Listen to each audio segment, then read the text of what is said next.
Merci, chers téléspectateurs, de vous avoir très nombreux devant vos petits écrans pour suivre cette tranche d'émission culturelle intitulée Découvrons l'écriture Mandombe. Découvrons l'écriture Mandombe, c'est une émission qui vous formera et vous informera sur la naissance de cette écriture, ses implications ainsi que ses différentes composantes. Cette écriture qui a vu le jour depuis 1998 sous l'inspiration divine de Papa Simon Kimbangu par son interposé David Wabella Diopaye, est divisée en 3 parties que vous allez peut-être découvrir. Notre émission consistera à vous informer, à vous faire apprendre cette écriture partant de ces signes, ces différents signes qu'on utilise. Alors nous allons plus attirer votre attention, d'être concentré chaque fois que cette émission passe, parce que c'est une nouvelle matière qui va entrer dans votre caboche, cette matière qui n'existe nulle part sauf ici en Afrique. Chers téléspectateurs, votre émission Découvrons l'écriture négro-africaine reçoit aujourd'hui l'inventeur David Wabella Diopaye qui va nous parler de comment est-il parvenu à obtenir cette écriture. C'est pourquoi nous allons sans pourtant tarder recevoir notre invité sur ce plateau qui n'est rien d'autre que l'inventeur de cette écriture, M. David Wabella Diopaye. Bonjour, M. David Wabella Diopaye. Bonjour, M. Malou. Merci beaucoup d'avoir répondu à notre invitation. Nos téléspectateurs aimeraient bien savoir comment est-ce que vous êtes parvenu à inventer cette écriture. Mais aujourd'hui, je pense que l'occasion nous est offerte pour que vous puissiez juste brosser ce que c'est cette écriture et comment êtes-vous parvenu rapidement à inventer cette écriture. Merci, M. Maleki, de m'avoir accordé la parole. L'écriture négro-africaine est une révélation divine de Papa Simon Kimbangu. C'est une histoire que nous avons toujours cherché à raconter aux gens. Vraiment, c'est une bonne occasion pour nous, parce qu'à partir de la télévision, nous pouvons atteindre des milliers de personnes. Et je vous ai dit tout à l'heure que l'écriture négro-africaine est partie de 1978. C'est à partir d'un rêve. Un certain jour, je dormais dans ma chambre. J'ai fait un rêve dans lequel on m'a demandé d'aller en Kamba, prier et se baigner dans la source sacrée. Je vais recevoir une mission pour la race noire. Ce qui est très important, le même jour, j'en ai parlé à mes parents. Et mes parents ont tergiversé, ils ont rejeté ces explications, mais après tout, ils ont quand même compris, c'est pourquoi ils m'avaient accompagné en Kamba. Et sur la route d'en Kamba, il y a eu plusieurs miracles que nous allons continuer à expliquer au fur et à mesure. Oui, vous avez dit tout de suite que vous avez reçu un rêve. Et dans ce rêve, Papa Simon Kimbangu vous demandait d'aller en Kamba pour se laver, afin de recevoir une mission en faveur de la race noire. Alors, de votre retour en Kamba, vous êtes rentré à Kinshasa. Qu'est-ce qui s'en est suivi et comment êtes-vous parvenu à découvrir cette écriture? Après le retour en Kamba, je devais rencontrer les chefs spirituels de l'église Kimbangi, son éminence d'Indien d'Agontima, pour des éclaircissements sur tout ce que j'avais vécu sur la route d'Nkamba. C'est comme ça que j'étais venu à Kinshasa, le rencontrer ici au centre d'accueil Kimbangis. Et quand j'ai expliqué tout ce que j'avais vécu sur la route d'Nkamba, son éminence d'Indien d'Agontima me dira que vous avez une grande mission. Tout ce que vous avez vécu, ce sont des signes qui montrent clairement que vous avez une grande mission. Mais personne ne te dira la mission que tu vas avoir. À partir de maintenant, tu dois commencer à beaucoup prier. C'est par la prière que tu vas découvrir ta mission. Donc, il faut rentrer chez vous, mais il faut chaque fois beaucoup prier maintenant. Demander quelle mission vous allez recevoir. Et vous allez les découvrir par la prière. Et c'est comme ça que quand je suis rentré à la maison, je commençais à beaucoup prier. Et puis un certain jour, après avoir prié, vers 9h30, j'ai observé le mur de ma chambre qui n'était pas enduite à la partie supérieure. Je devais découvrir que le mur de briques est composé de 2 éléments qui ont la forme des chiffres 5 et 2. Donc pour moi, c'était une simple découverte. Je ne pensais pas que c'était avec ça que je devais commencer ma mission. Et j'ai pris ça à la légère. Quand mes petits sont rentrés de l'école, j'ai essayé d'expliquer ce que j'avais découvert, que j'avais pris pour une simple découverte. On a rigolé, c'était tout. Maintenant, c'est là où j'ai toujours dit que la révélation commence à partir de ces rêves-là. Quand j'ai dormi la nuit, j'ai fait un rêve dans lequel j'ai vu d'abord un insecte qui est venu se poser sur moi. L'insecte s'est déplacé en sécrétant un liquide, tout en répétant les 2 chiffres-là que j'avais découvert la journée sur les murs de briques. Je me suis réveillé, j'ai prié, et j'ai commencé à me dire, mais comment les 2 chiffres-là que j'ai découvert la journée sur les murs de briques, on vient de me répéter ça sur les habits. Qu'est-ce que cela veut dire? J'ai dormi encore, et puis dans le profond sommeil, j'ai fait encore un autre rêve dans lequel j'ai vu Papa Simon Kimbangu qui m'a brandi un brevet qui était intitulé brevet d'activité matérielle. Et puis il me dira, les 2 chiffres là que tu as vus, c'est avec ça que tu vas commencer ton travail. Fais des recherches sur ça, il y a beaucoup de choses qui en fait, disons, que tu vas découvrir à partir de ces 2 chiffres. C'est comme ça que le jour suivant, quand je me suis réveillé le matin, je me suis rappelé de ces rêves et j'ai commencé maintenant à étudier minutieusement ces 2 chiffres jusqu'à découvrir l'écriture négro-africaine. Voilà. Écoutez, bon, vous étiez à quel niveau quand vous étiez à Kinshasa ou bien vous étiez en Banzangongo quand vous avez découvert ces 2 éléments-là? Parce que vous parlez de la prière, vous étiez enfermé dans une chambre, alors c'était où? À Kinshasa ou bien dans un autre village? Bon, à ce moment-là, moi j'habitais Banzangongo. Oui. J'étais venu à Kinshasa pour me faire inscrire à l'école de machiniste. J'ai fait ces rêves à partir de Kinshasa, les rêves d'appel d'un Kamba. Puis je suis allé en Kamba et puis je suis rentré à Kinshasa pour rencontrer le chef spirituel pour un conseil. Après ce conseil, j'étais obligé de rentrer en Banzangongo pour faire des prières. C'est en Banzangongo que j'avais découvert ces 2 chiffres sur les murs de briques. Ok. Nos téléspectateurs aimeraient savoir, aimeraient visualiser comment vous avez tiré ces 2 éléments du mur de briques. Si vous pouvez les démontrer au tableau, ça serait vraiment intéressant pour qu'on voit un peu que sur le mur de briques non ambi, comme vous venez de le dire, on peut tirer les 2 éléments qui ressemblent au chiffre 5 et au chiffre 2. Papa Wabeladio, vous pouvez nous faire cette démonstration. Donc vous avez le mur de briques. Le mur de briques est composé de différentes briques. Alors, nous avons découvert en observant le mur de briques que le mur de briques est composé de 2 éléments qui ont la forme des chiffres 5 et 2. Vous avez par exemple ici où nous avons renforcé le chiffre 5 et puis là vous avez le chiffre 2. Nous pouvons isoler les 2 chiffres. Nous avons 5 là-bas, nous avons 2 là-bas. Nous reprenons encore en renforçant les lignes.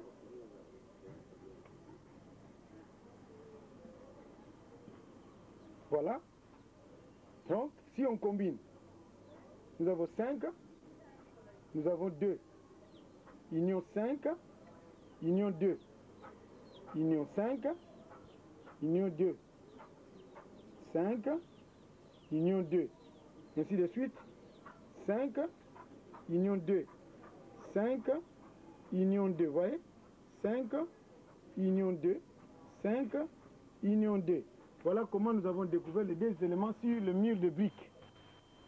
Alors maintenant, après avoir découvert ces 2 éléments, on commençait à mener maintenant des études sur ces 2 chiffres. Et là, ça nous avait pris encore beaucoup de temps. Mais au fur et à mesure, on avançait jusqu'à découvrir tous les éléments nécessaires qui ont donné naissance à la graphie de l'écriture négro-africaine. Voilà un peu l'historique de cette écriture à partir des murs de briques. Merci beaucoup, Papa David Wabeladio Paye, pour cette illustration que vous venez de faire tout de suite. Nous avons compris que l'écriture est partie du mur des briques. À partir du mur des briques, il y a les 2 éléments, 5 et 2. Alors, le blanc parle de 5 et 2. Est-ce que vous avez pensé donner un autre nom à ces 2 éléments ou vous maintenez les 2 chiffres dans leur nomenclature traditionnelle qui est 5 et 2 en écriture négro-africaine? Bon, la nomenclature des éléments, avant j'ai appelé ça toujours des chiffres. Mais lorsque je suis allé à l'université de Kinshasa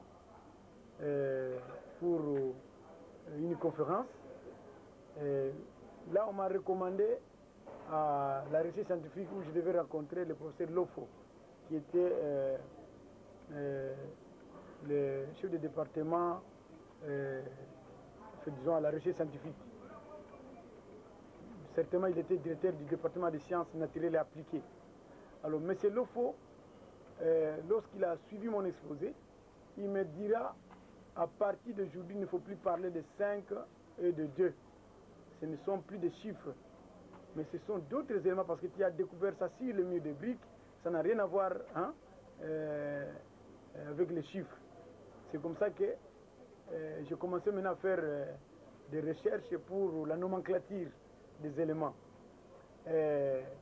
Au fur et à mesure que j'évoluais, j'ai fait la spéculation dans la langue Congo, donc la langue du Congo, quoi. Et j'ai découvert dans la langue du Congo un cantique ou une chanson chantée par nos ancêtres. C'est une chanson qui est beaucoup répétée dans le milieu Congo, où on dit par exemple Ngele Ngele Munzila Congo ndo kote lubamba lwame vangilanga lembo vya mibakilanga ngola zame zize levana zanga vamonekene nyoka moyo ite le mwana ndumba kaidi waitate mune Congo mune Congo mwakane ngoma tano zisanga pakundungu pelekete pakundungu pelekete pakundungu. Donc j'ai fait la spéculation, une recherche dans la langue du Congo. Je suis tombé sur cette chanson et j'ai tiré dans cette chanson ces deux noms qui représentent les deux symboles de base de l'écriture négrofricaine Mandombe. Donc 5, nous avons appelé ça Pakundungu et 2 Pelekete.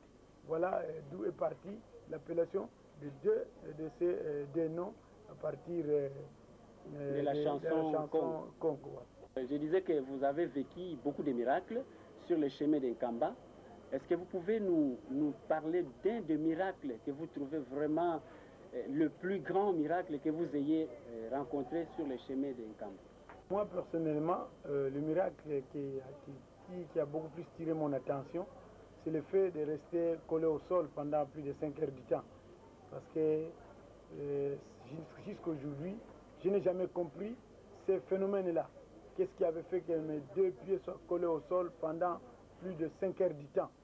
Et même quand j'étais venu voir son éminence d'Ingenda, il avait dit que j'étais dans les 5 continents du monde, moi, d'Ingenda Guntima, chef Mutimangis, mais je n'ai jamais vu ni entendu parler de quelqu'un qui est resté collé au sol. C'est seulement dans la Bible où on nous parle de la femme de Lot qui était restée collée au sol et s'est transformée en colonne de sel. 12 km d'Inkamba, après. Mais il y a encore un fait quand même que je peux aussi raconter ou expliciter. Parce qu'après avoir été collé au sol, mais la lampe tempête que j'avais, qu'on avait déposée au sol, était également collée aussi parce qu'après tout, on n'a pas pu retirer cette lampe du sol. Tout ça, ça m'a beaucoup étonné. Mes 2 pieds sont collés au sol, la lampe tempête est restée collée au sol aussi. Donc tout ça, ça s'est passé, je disais, à 12 km d'Inkamba. Et après, j'ai essayé d'expliquer aux gens pour demander pourquoi c'est là. Jusqu'à présent, les gens n'arrivent pas à comprendre quel est ce phénomène qui a fait que quelqu'un soit collé au sol. Donc il y a quel rapport entre... parce que pour un fer, on comprend l'aimant. C'est un fer qui d'habitude se colle au fer. Mais quel rapport y a-t-il entre le corps de l'homme et la terre? Ce qui nous a beaucoup plus marqué. Donc, moi personnellement. Excusez. Donc quand vous marchez, d'un coup vous avez senti que les jambes sont restées collées au sol, ou bien c'était... Non, c'est-à-dire j'avais d'abord senti un tremblement de terre. Je croyais même que c'était le début du séisme chez nous, au Congo ici. Bon, après tout, la terre a cessé de trembler. Et puis, soudain, je ne pouvais plus quitter le sol ni marcher. Et c'est comme ça que j'avais crié fort, que je suis resté collé au sol. Donc voilà, c'est justement après le tremblement de terre que j'ai senti ce phénomène-là. Vous étiez seul quand vous êtes resté collé au sol ou vous étiez accompagné? Et puis, c'était à quel moment? C'était la nuit, les jours, ou c'était comment? Parce qu'il pouvait quand même y avoir des gens qui pouvaient vous détacher du sol, M. David Wabella de Paille. Bon, j'ai été accompagné de mes cousins, Koda Mafouila et Mikel Mafouila. Ce sont les enfants de mon oncle. Et c'était la nuit, vers 23h. Donc voilà, c'est parce que nous tenons à arriver en Kamba cette nuit-là. C'est la raison pour laquelle on marchait nuitamment. Oui. Je vous ai suivi, M. David Wabella de Paille. Vous êtes resté collé au sol. C'était en compagnie de vos deux cousins, dont Mafouila, Mikiel et Mafouila, et tous, vous avez dit que ce sont les enfants de votre oncle. Alors, vous avez découvert les deux éléments sur les murs de briques que vous avez dénommés Pakundungu, qui ressemble au chiffre 5, et Pelekete, qui ressemble au chiffre 2. Mais comment est-ce que l'idée de l'écriture vous est venue? Est-ce qu'on vous a dit que vous allez recevoir une écriture ou enfin, qu'est-ce qui fait que vous partez de 5 et 2 jusqu'à l'écriture? C'est ça donc la mission pour laquelle on vous appelait, M. David Wabella de Paille. J'aimerais. C'est une longue histoire, M. Maloueki. C'est vraiment une longue histoire. Parce que quand j'ai découvert les déchets sur les murs de briques, je commençais à étudier ça minutieusement. En étudiant ça minutieusement, j'ai découvert beaucoup de choses. Je suis passé du simple au complexe. J'ai découvert les graphes pouvant qu'on peut combiner, qu'on combine, disons, à ces deux chiffres pour découvrir les différentes formes. J'ai commencé à découvrir beaucoup de choses. Et par après, je suis allé voir un professeur d'université en Banzangungu, à l'ISP Banzangungu, professeur Luyindula. Je lui ai expliqué comment j'ai commencé à découvrir beaucoup de choses à partir de ces deux chiffres que je viens de découvrir sur les murs de briques. C'est ce professeur-là qui m'avait dit pour la première fois qu'il était en train de découvrir une écriture scientifique. Mais il faudra d'abord la faire protéger avant que tu expliques ça aux gens, sinon on risque de te voler la formule. Donc, aller vite à Kinshasa, faire protéger cette découverte. C'est comme ça que j'avais compris que c'était une écriture que j'ai commencé à découvrir. Est-ce que nous avons vraiment besoin d'une écriture, nous, les Noirs? Parce que nous savons qu'il y a l'écriture gréco-latine que nous utilisons. Ceux qui ont été sur les bancs de l'école utilisent l'écriture, savent lire et écrire dans n'importe quelle langue. Mais pourquoi nous devons avoir une écriture, nous, les hommes noirs? Parce que vous parlez d'une écriture. Monsieur Maloueki, je l'ai toujours dit, partout où j'anime des conférences sur cette écriture, que les Noirs doivent savoir que les Noirs n'avaient pas une écriture avant l'écriture négro-africaine. L'écriture occidentale que nous utilisons n'est pas notre écriture, parce que cette écriture ne fait pas notre identité. Donc, les Noirs se trompent lourdement en croyant que nous avons une écriture. Ce n'est pas notre écriture. Cette écriture ne fait pas notre identité, comme je le répète encore. L'écriture négro-africaine, c'est notre écriture parce que ça fait maintenant notre identité. Parce que l'écriture fait l'identité d'un peuple. On reconnaît un peuple par une écriture. Et notre écriture maintenant, négro-africaine, va faire notre identité partout où nous serons, partout où nous nous retrouvons. Voilà, M. Maloueki, pourquoi nous devons aujourd'hui dire que nous avons notre écriture, parce que l'écriture, c'est l'identité d'un peuple. L'écriture négro-africaine va faire notre identité, tandis que l'écriture occidentale que nous utilisons ne fait pas notre identité parce que ce n'est pas notre écriture, c'est l'écriture occidentale. Oui, est-ce que c'est pour autant dire que nous ne pouvons plus utiliser cette écriture gréco-latine au profit de l'écriture négro-africaine?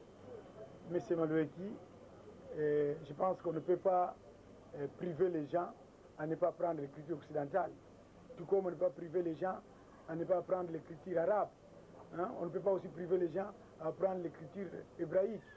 Hein? Donc, les hommes sont libres. Hein? Les gens peuvent apprendre l'écriture occidentale, ils peuvent apprendre l'écriture arabe, ils peuvent apprendre l'écriture hébraïque, mais chaque peuple a son écriture. Les Arabes ont la leur, les Chinois ont leur écriture, les Japonais ont aussi leur écriture, les Hébreux ont leur écriture, les Russes ont la leur. Nous avons besoin d'un élément puissant, hein, pouvant cimenter notre identité, pouvant marquer notre identité. C'est l'écriture négro-africaine que nous avons, que nous présentons à la race noire, que les Noirs en général peuvent adopter s'ils peuvent le vouloir, parce que nous avons un espace, disons, un vide dans cette page-là des écritures. Donc, nous avons besoin d'un élément puissant, comme je viens de le dire, pour essayer un peu de présenter notre identité au monde. Bien, bon, quelle différence faites-vous entre votre écriture et l'écriture gréco-latine qu'on a déjà, et qu'on utilise déjà? Et puis, quelles sont, si on peut dire, quelle est l'importance et qu'est-ce que l'Afrique peut attendre de cette écriture négro-africaine? Voilà. La différence est tout à fait claire parce que chaque peuple a sa langue. Hein? Nous avons nos langues en Afrique. Et les langues africaines, ce sont des langues monosyllabiques, tandis que les langues occidentales, pardon, je voulais dire, ce sont des langues consonantiques. Pour écrire les langues africaines, il fallait nécessairement une graphie spéciale adaptée aux langues africaines. Parce que l'écriture européenne ou occidentale, qui est une écriture consonantique, ne s'adapte pas aux réalités ou au fond des langues africaines.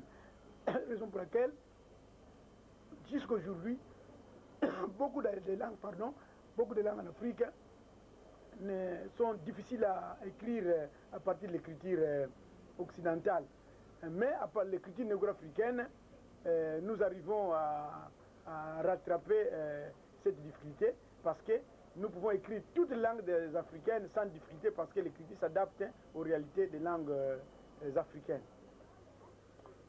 Pour votre deuxième préoccupation, je pense que les Africains doivent d'abord se réjouir, hein, de l'écriture négro-africaine. Pourquoi? Parce que c'est une écriture qui a des implications dans le domaine de la science. Nous avons découvert plusieurs pistes, hein, dans les différents domaines, notamment dans la mécanique, l'art plastique, la physique, la géométrie, l'électricité, la mathématique, hein, l'architecture. Donc nous avons découvert beaucoup de choses dans la science. Et les Africains en général, même si vous ne voulez pas prendre ça pour écrire avec, mais tu peux apprendre ça pour faire des recherches. Parce que nous avons beaucoup à découvrir, nous les Africains. Donc l'écriture négro-africaine, qui est notre élément original, hein, des recherches, pourra nous aider chacun dans les différents domaines de découvrir de nouvelles choses à partir de notre propre base de recherche. Est-ce que ceux qui ont déjà appris cette écriture ont réalisé quelques matériels concrets, hein, ce qu'on peut voir du concret, s'il y a déjà quelques biens qu'ils ont réalisés au sein de votre centre de l'écriture négro-africaine? Bon, les exploits se font déjà au niveau des apprenants de Mandombe, parce que nous remarquons en art plastique, les apprenants de Mandombe sont en train de faire vraiment des exploits. Ils découvrent des formes extraordinaires, des motifs décoratifs impressionnants sur base de ces deux éléments de l'écriture négro-africaine. Comme vous voyez ici au tableau, nous avons quelques motifs que nous venons de choisir pour vous présenter. Donc, il y a déjà des motifs déjà impressionnants que même les spécialistes en matière de dessin ont beaucoup apprécié, notamment l'ITEX Africa, l'Académie des Beaux-Arts. Ils ont beaucoup apprécié ces motifs. Et ils étaient même surpris, ils nous ont même demandé de savoir comment vous arrivez à réaliser ça, parce qu'en Afrique, il n'y a pas une technique pour faire ça. Et nous leur avons dit que nous avons découvert cette technique grâce à la révélation de Papa Simon Kimbangu, hein, de l'écriture négro-africaine. Donc voilà, Monsieur Malouiki, les exploits sont déjà là, mais ce sont les moyens plutôt qui font défaut, parce que si on avait des moyens, ces motifs pouvaient être imprimés par exemple dans des pagnes, hein, et les vendre. Oui. Mais nous n'avons pas de moyens, mais avec l'État, nous avons toujours cet espoir que nous allons trouver des moyens qui vont nous permettre de réaliser ces motifs, de les imprimer pour les mettre à la portée, par exemple, de nos mamans. Hein. Est-ce que vous avez déjà fait des propositions à l'ITEX Africa pour imprimer ces pannes? Parce que ce sont des beaux motifs quand même qu'on voit pour en faire des pannes, comme vous venez de le dire, authentiquement négro-africaines. Nous avons déjà été une fois là-bas, on est allé même faire une exposition là-bas, même leur directeur général était présent, il est venu voir avec ses dessinateurs tous nos motifs. D'ailleurs, c'était pour moi étonnant, parce que nous on fait ça seulement en combinant les clés, en rattachant les unités les unes aux autres, sans pourtant se rendre compte des réalités de ces dessins. Mais lorsque nous sommes allés exposer, et là-bas, ils ont commencé à distinguer ces motifs, ils ont commencé à les séparer en les mettant suivant les catégories. Voilà.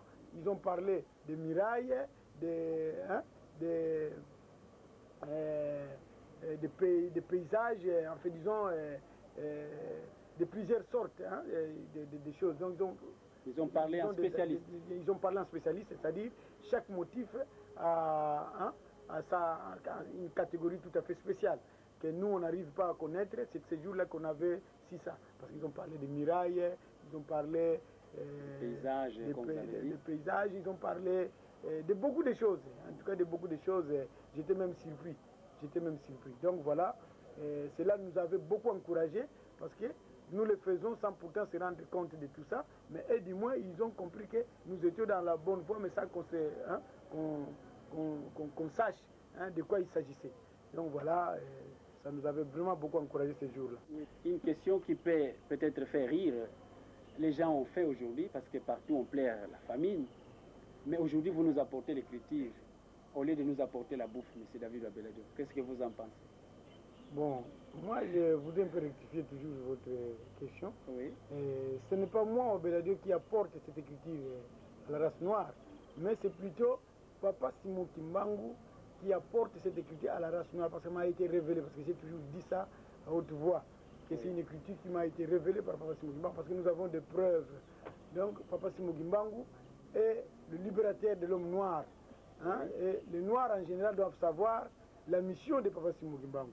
Et que Papa Simon Kimbangu, de son vivant, il n'avait pas terminé sa mission, mais il continue à opérer dans le monde spirituel en nous révélant de bonnes choses comme ça qui peuvent nous libérer totalement. Parce que jusque-là, lorsqu'on utilise l'écriture étrangère, on est toujours sous domination. Nous devons le dire clairement, ce sont des choses qu'on ne peut pas cacher ou on ne peut pas le dire en mâchant les mots. Donc nous devons savoir comprendre que nous sommes toujours dans la domination, parce que nous utilisons des choses qui ne sont pas nôtres. Donc voilà, l'écriture négro-africaine est une révélation de Papa Simon Kimbangu, et les gens doivent le comprendre, parce que je venais de le dire tout à l'heure que nous n'avons pas une écriture. L'écriture que nous utilisons n'est pas notre écriture. Celle-ci est notre écriture, et l'homme noir doit nécessairement avoir quelque chose qui doit faire son identité. Et l'écriture négro-africaine est la mieux placée pour faire notre identité au monde. Oui. Et pour ceux qui disent que à quoi ça va nous servir, parce que nous avons faim, au lieu qu'on nous invente la nourriture, des boîtes pour que nous puissions bien manger, on nous invente l'écriture. Mais nous ne pouvons pas oublier que les historiens nous disent toujours que l'écriture était la base de la civilisation. Avant que nous arrivions aux boîtes, aux problèmes d'alimentation, nous devons d'abord commencer par la base. Et la base, c'est l'écriture. Donc, nous, nous avons commencé par une bonne chose qui est l'écriture. La bouffe, ça viendra. Et moi, je pense que je ne me plains même pas pour la bouffe. Parce que si nous nous plaignons pour la bouffe, c'est parce que nous ne savons pas travailler. Parce que nous avons une terre très fertile. Nous pouvons nous-mêmes travailler, faire des champs pour multiplier la bouffe, la nourriture. Nous, parce que la nourriture, c'est les plantations. Donc, M. Maloueki, pour moi, c'est un faux problème. D'ailleurs, je peux vous dire que quand je suis allé exposer une fois aux facultés catholiques, il y a un monsieur qui avait dit ça aussi, qui voulait dire que à quoi ça va servir pendant que nous avons faim, vous allez nous amener une écriture. Il y a un prêtre qui avait répondu dans la salle, il ne faut pas le suivre, c'est un cancre là. Donc c'est un faux problème, M. Maloueki. Nous avons besoin d'une écriture. Si parmi nous il y a des gens qui n'ont pas besoin de ça, nous en avons besoin. Donc voilà, je pense que nous approchons un tout petit peu vers la fin de notre émission, mais nous aimerions un peu savoir, vous avez dit que monsieur le professeur ici en Banzango, c'est qui, monsieur Luyindula vous a demandé d'aller faire protéger le travail. Est-ce que vous avez des traces sur la protection de ce travail? Vous avez un brevet ou... Parce qu'il faut quand même que le travail soit bien conservé, que cela ne puisse pas être dérobé comme l'avait dit le professeur Luyindula. Monsieur Maloueki, ça c'est la première des choses, parce que lorsqu'on ne suit pas des conseils, on risque de regretter un jour. Dès que le professeur m'avait donné ces conseils, j'avais vite fait protéger l'écriture. L'écriture est déjà protégée. D'ailleurs, c'est son éminence d'Angenda qui avait donné l'argent pour la protection de cette écriture. J'étais accompagné de notre professeur d'écriture Mandombe, qui est maintenant, qui nous représente maintenant en Afrique de l'Ouest, qui anime des conférences au Nigeria, au Maroc, au Bénin, en Libye, jusqu'aujourd'hui il est là. Et ces jours-là, il était présent quand son éminence d'Angenda avait donné l'argent pour la protection de cette écriture. Donc l'écriture négro-africaine est protégée. Il y a un brevet d'invention sur cette écriture. L'UNESCO même a reconnu ça aussi. Il y a une attestation de reconnaissance délivrée par l'UNESCO. Et puis, c'est protégé aussi aux États-Unis d'Amérique, parce que les Noirs américains qui ont suivi l'exposé de cette écriture ont trouvé ça génial et ils sont allés protéger ça encore aux États-Unis pour une grande couverture, quoi, pour que l'écriture soit vraiment bien protégée. Bien, donc je pense que de ce côté-là, il n'y a pas d'inquiétude. Chers téléspectateurs, comme vous êtes en train de nous suivre, nous avons reçu notre invité, M. David Ouabella Dupaï, qui nous parle un peu sur cette écriture qui a été révélée par Papa Simon Kimbangu en 1978. C'était au Bas-Congo. Alors, beaucoup de gens ne sont pas fixés, ne savent pas qu'il y a maintenant une écriture pour la race noire. C'est vraiment une occasion, en suivant du jour au lendemain cette émission, Découvrons l'écriture Mandombe sur Ratelki, pour comprendre comment se présente cette écriture, quelle est son importance, quelles sont les implications qui sont dans cette écriture et à quoi cette écriture peut nous servir. Parce qu'on sait qu'il y a une idéologie ou une phrase qui dit que le développement devrait être linéaire pour certains sociologues. Mais je pense que le développement n'est pas toujours linéaire. Il faudrait que nous puissions contourner ce qu'on dit le snake-like processus. Le développement doit aussi avoir une certaine originalité. Et si nous, l'homme noir, nous nous écartons de l'écriture gréco-latine en suivant l'écriture négro-africaine qui fait notre identité, qui est non seulement un moyen de communication, mais aussi un moyen de recherche, une base de recherche susceptible d'engendrer plusieurs réalités nouvelles, je pense que nous avons intérêt à pouvoir apprendre cette écriture et à pouvoir la comprendre, la maîtriser pour un grand développement. Alors, je pense que M. David Ouabella Dupaï, nous allons peut-être terminer cette émission. Je ne sais pas si vous avez un mot de la fin à donner aux téléspectateurs qui nous suivent chez eux pour fixer un peu les opinions. Oui, M. Maloueki, dans ce monde du troisième millénaire où nous assistons jour après jour à de multiples scènes, carnades de toutes les couleurs, meurtres, fabrication des armes sophistiquées, bien des terriens semblent oublier la notion des inventions, c'est-à-dire nobles, celles qui ont pour souci majeur de sauvegarder la vie humaine, d'assurer le progrès et le développement des conditions humaines. D'autres termes, nous voulons dire que le monde actuel se voit dominé par des conflits, des guerres, de toutes sortes de conflits de tout genre, qui incitent sans tergiversation aucune les hommes de science à se pencher plus sur des techniques négatives que sur des techniques positives. C'est-à-dire, aujourd'hui, en présentant cette technique, nous avons comme idée en quelque sorte de mettre à la disposition de l'homme noir un système graphique tout à fait scientifique pouvant les aider à découvrir des bases originales.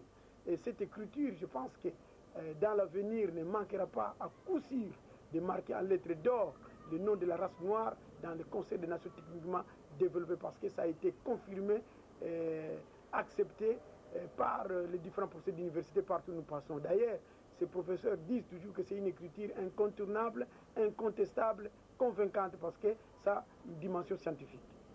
Spectateurs, vous venez de suivre votre émission Découvrons l'écriture Mandombe. Nous avons reçu sur ce plateau M. David Douabela Dupaï qui nous a parlé de son écriture révélée par Papa Simon Kimbangu. Alors, nous avons dit que l'écriture est partie de l'appel en songe. De cet appel, il est allé en Kamba se laver parce que la voix inconnue lui disait qu'il faut aller se baigner en Kamba en vue de recevoir une mission en faveur de la race noire. Ceci étant fait, il se baignait.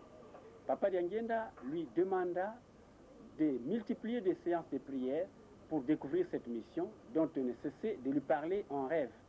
C'est comme cela que M. David Douabela s'est enfermé 8 mois durant dans sa chambre, et c'est comme cela qu'il découvrira sur les murs des briques non enduits les chiffres 5 et le chiffre 2 qu'il appelle Pakundungu et Pelekete. Vous allez reconnaître que l'écriture, c'est le miroir où se peigne toute la mentalité philosophique, économique et même politique. Ça, c'est une phrase de Tikaya Outansi, les Congolais de Brazzaville. Si nous sommes parvenus très merveilleusement chez vous, c'était grâce à l'ingéniosité technique de notre frère Amigo Boulouadio et la charmante Mamie Mambou qui était au niveau de la caméra. Nous ne pensons pas que nous puissions vous quitter sans vous remercier, vous qui avez disposé votre temps à nous suivre en ce moment précis parce que vous aviez beaucoup d'autres préoccupations à faire. La réalisation était bien l'œuvre de votre humble serviteur Tati Dibo Zabidi et la présentation de M. Simon Maloueki Matossir.